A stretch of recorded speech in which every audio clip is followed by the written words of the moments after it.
Hello everyone, happy 2021.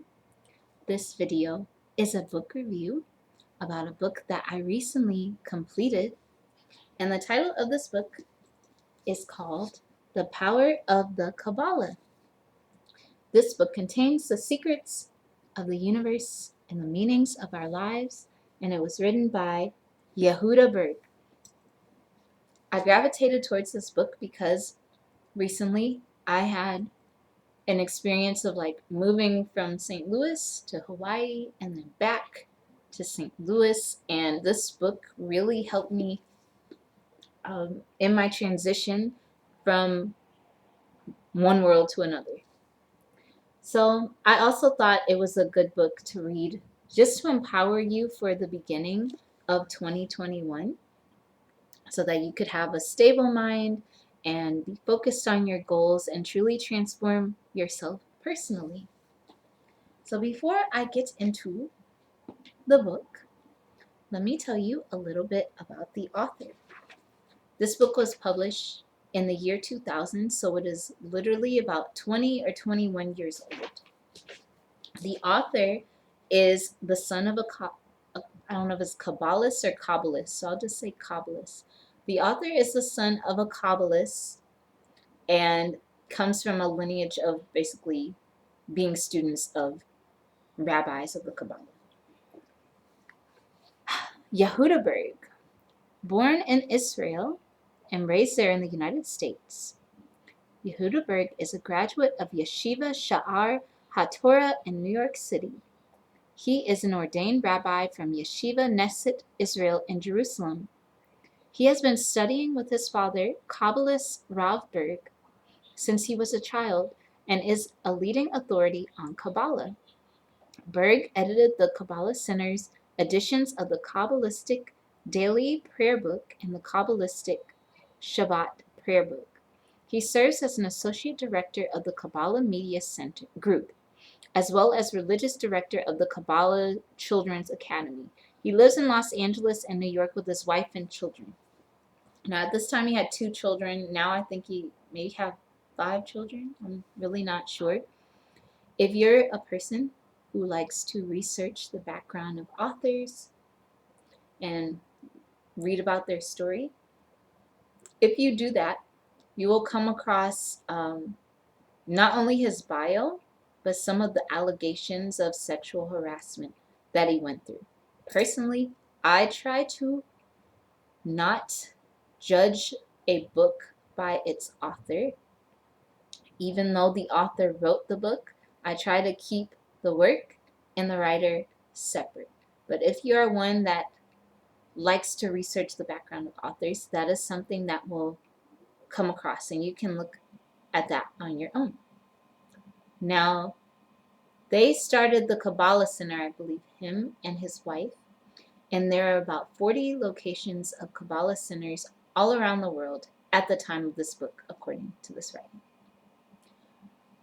The first Kabbalah Center I went to was in St. Louis, Missouri. I did not know that there was a Kabbalah Center here until I looked on the website.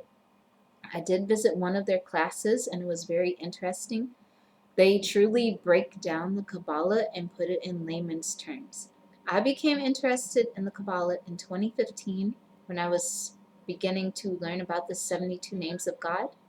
So I started looking up just various books about it and actually became very confused. It's not something that you just study for a year and you're done with it. It's something that basically will take a lifetime. You can literally go as far as you want with it. It's mathematical, it is scientific, it is metaphysical.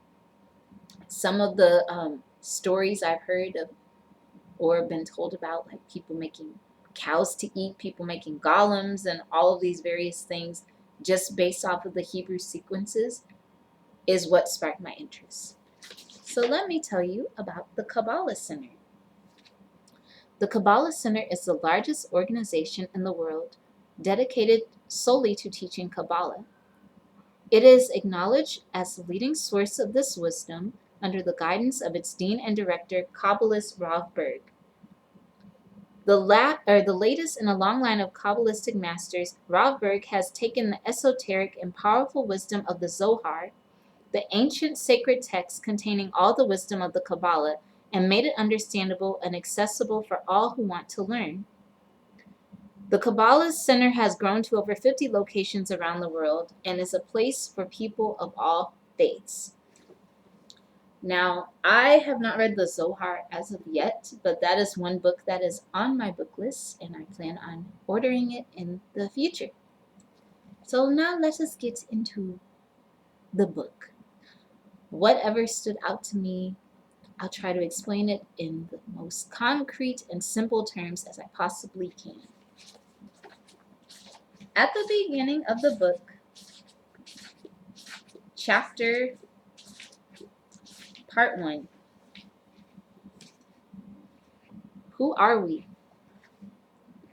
The author states that the makeup of humanity, according to Kabbalah,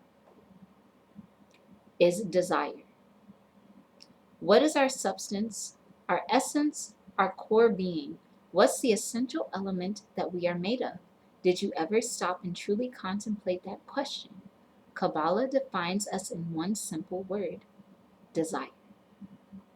I thought that was pretty interesting. In the book, he states that there are 3 levels of desire. They're rooted in, level 1 desires, which are rooted in animal lusts. That's your basic needs and wants. Shelter, food, stability, all of that. That is level 1. Level 2 is honor, power, prestige, dominion over others. So now that you've achieved this stability and your food and all these things, now you can work on higher things like, okay, I have stability, I have my shelter, but I want a nicer shelter. I want people to praise me for my work. And the last level is towards rational matters. They are oriented toward gratifying an intellectually driven desire to its fullest. So in each of us, there are blends of these various desires. So for example, most of the stuff I do is basically oriented around a mixture of these 3 desires. I would like stability. That's level 1. I would like honor and prestige for my art and writing. That's level 2. But I also want to gain the highest form of spiritual knowledge I possibly can. So that would be level 3. So I'm a blend of all of these things. And you are also a blend of all of these things at various levels. The author says that we live in 2 different worlds. It's basically a curtain.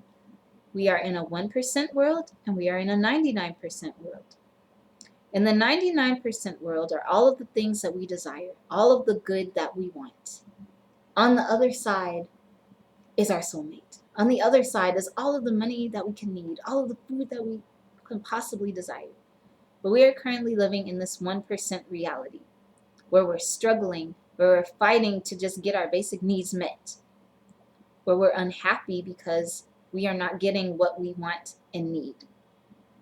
That is the current reality we are choosing to live in, the 1% reality. The object of our desire is light.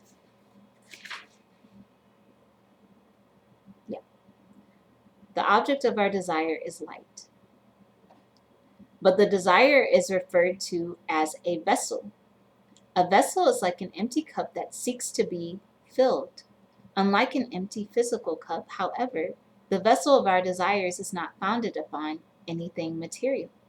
So we are the vessel, and what we seek is the light. But what is the light? The light is not God, but the light is something that is emitted from God. It is like an aspect of God, and that is what we need. At one point, we were connected to the 99% realm. At one point, the vessel and the light were one thing. The vessel strived to be fulfilled by the light, and the light strived to, unconditionally give to the vessel. Just look at our world that we're living in now. All of our needs are basically, could possibly be met on this earth if we just stop messing it up. The bird's needs are want. Every morning the bird gets up, the bird goes out and gets a worm. It has all of the twigs it needs to build its nest. It has all of the trees that it needs to live in to build its nest, because almost every fruit has multiple seeds. It is a perpetual season of growing and growing all over the world in different aspects. But for some reason, we decide to hinder these things, and that is what caused the break between us and the light. Why? Why did this happen? So at one point, we were done with getting unconditionally from the light. We were done with getting unconditionally from the 99%. We almost felt like we were a charity case because this aspect was giving to us so much, and we felt that we didn't earn it. The Kabbalah calls this the bread of shame. It's almost like a person who was it's almost like a person who was a billionaire and then they lost it all and they're living on the streets and they can only take from the aid of those who care about them. Even though they worked hard to become a billionaire and they're used to that lifestyle, now they have to rely on other people for that survival. So even though the charity is helping them and it's keeping them afloat, their personal bread of shame is like, I don't feel like I've earned this. I want to work for this. That is what caused the division between the vessel and the light. Because the vessel wanted to figure out how to fulfill its own self without the light. It didn't want to just be given a promotion. It wanted to work its way up the ladder so it knows that it definitely did earn the promotion. And that is what the pursuit of things that we do in life are for. So for some reason, they connect in the Kabbalah and in science. They connect this division between the 99% and the 1% to the Big Bang. They correlate that. Because as I stated earlier, the Kabbalah is mathematical, it's scientific, it's spiritual, it's metaphysical, it's all of these different things.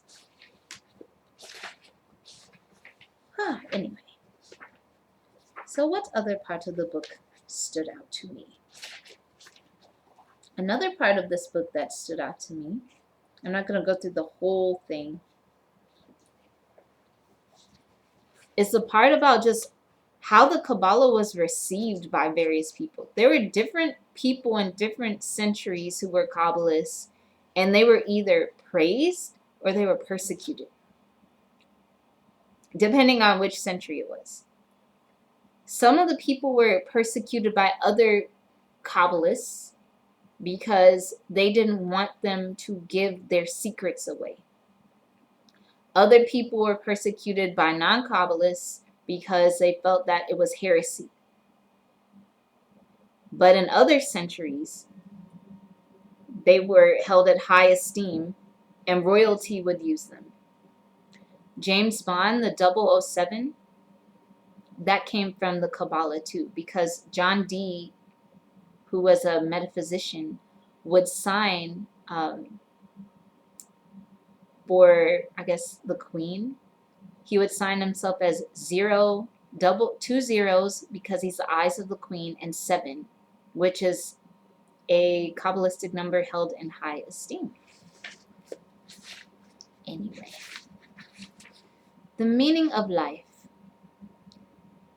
What is the meaning of life? The purpose of life is spiritual transformation from a reactive being to a proactive being.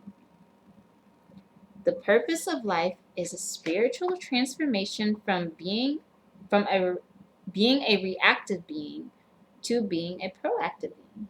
I hope you can still see me. That's why I turned on the light. I'm going to turn it on again. Just think about it. Becoming a person who is proactive instead of reactive can be a lifelong mission.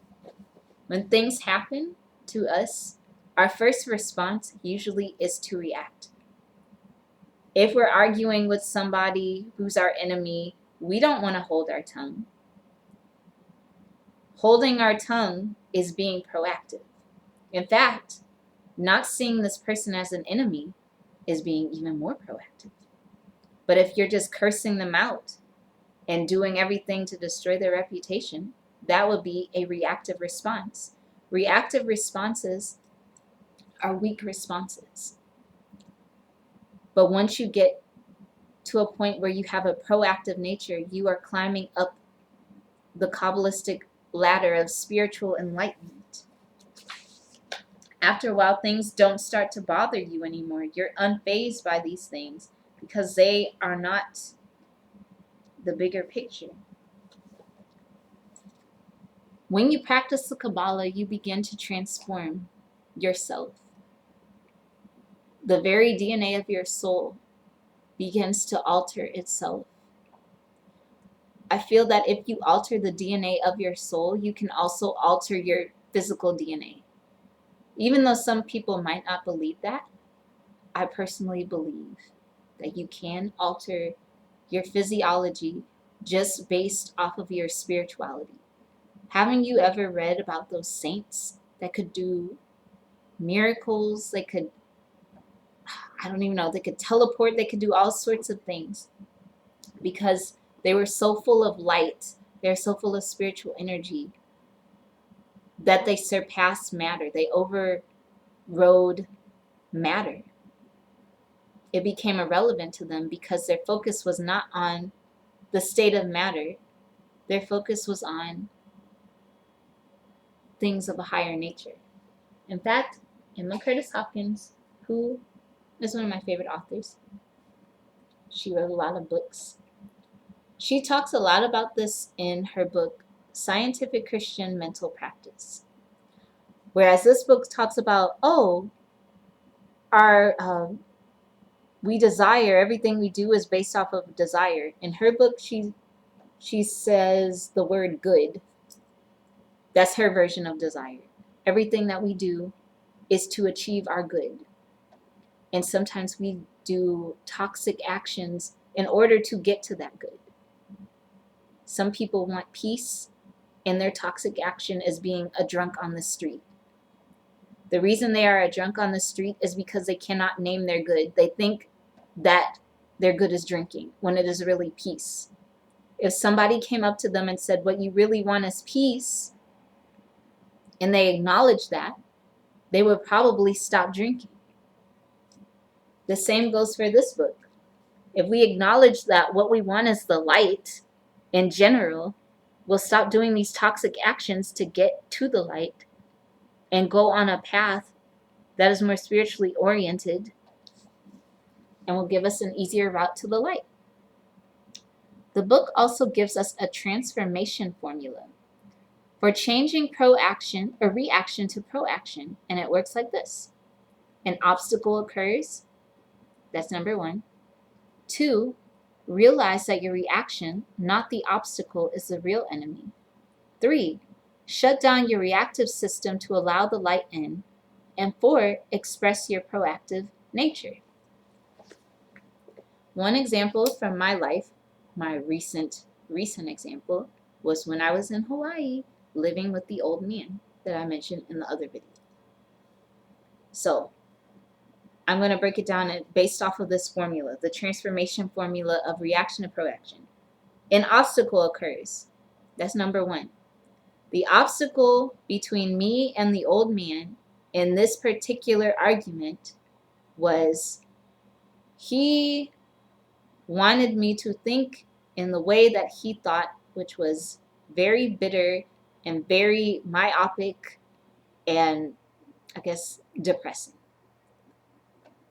He would say to me, there's nothing in this life to be happy about.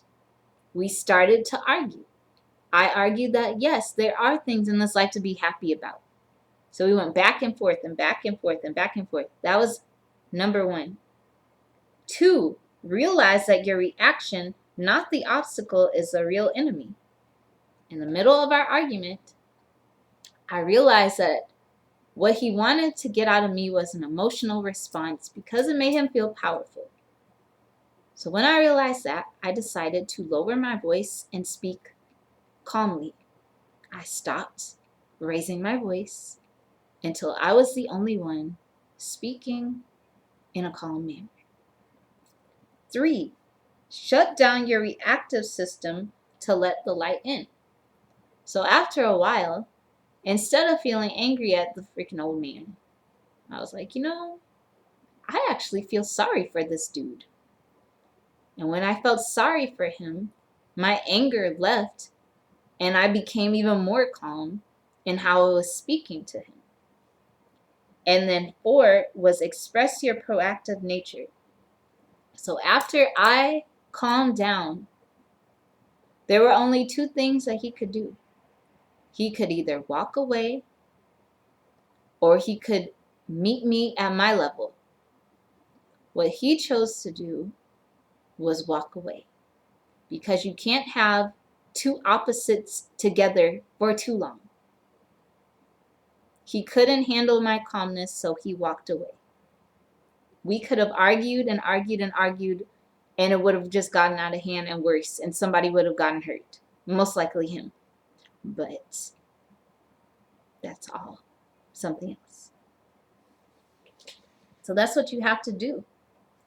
As you get mature in your spirituality, you stop getting angry at people. Sometimes you'll slip up and you'll get angry, but then you actually start to sympathize with people. You're like, wow, I can't believe you actually live in this mindset. I feel sorry for you. You start feeling sympathy for them. But who are these people? They're lessons. They're a part of you. So you're actually talking to yourself. Even your worst enemy is you. The author gives some examples in this book about people who have used the Kabbalah to alter their life. So one example is this doctor. Actually, this is my favorite chapter. He talks about the 72 names of God, the Hebrew letters, DNA of the soul. Before I get to the doctor's story, let me tell you about this. So, everyone has heard of the human genetic code known by the initials DNA, but few people outside of the scientific community can say what DNA is or what it describes.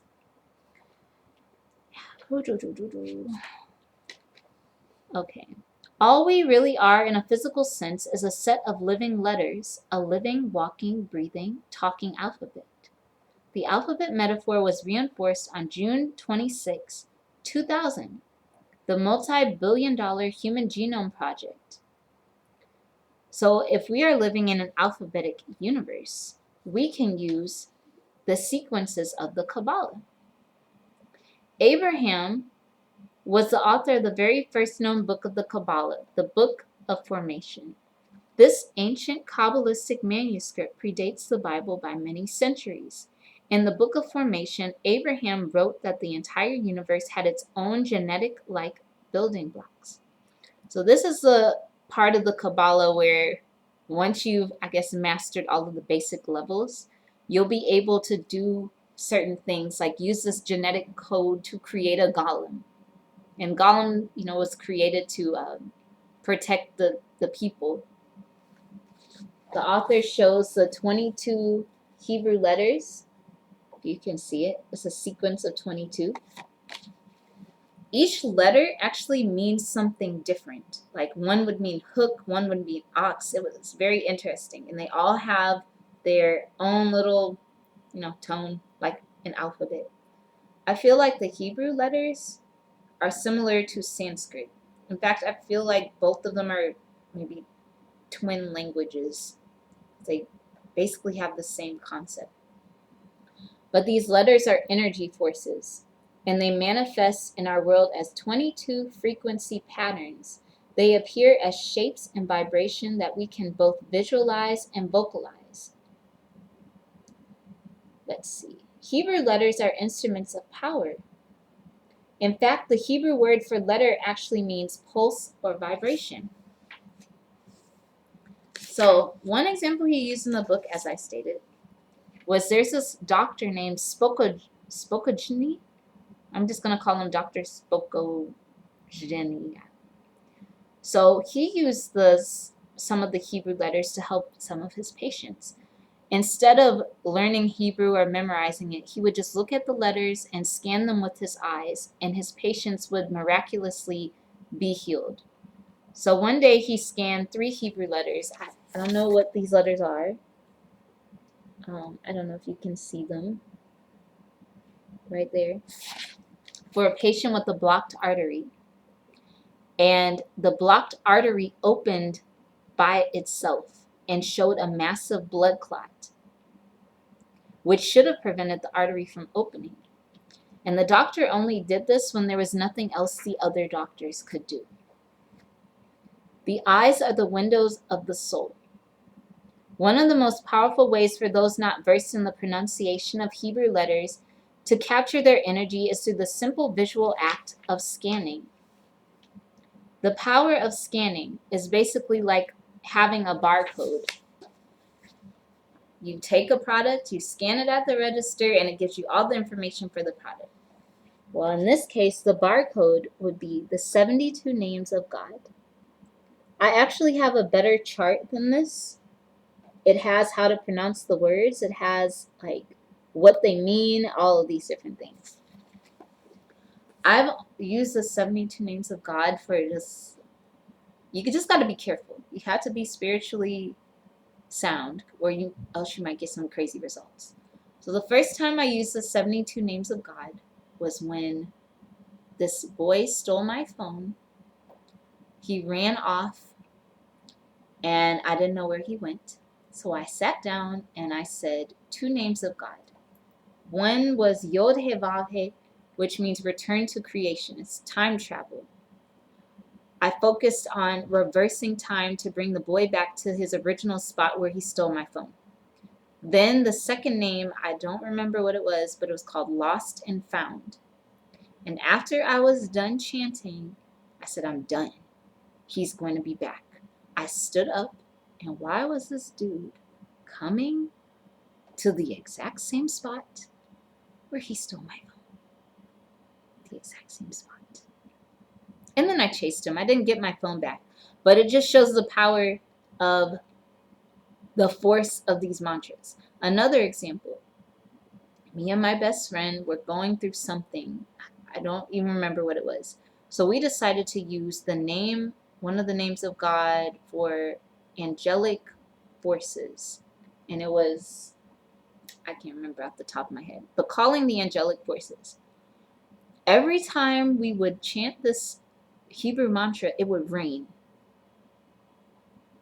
It had been perfectly sunny, but every single day that we chanted it, if it was sunny, it would rain.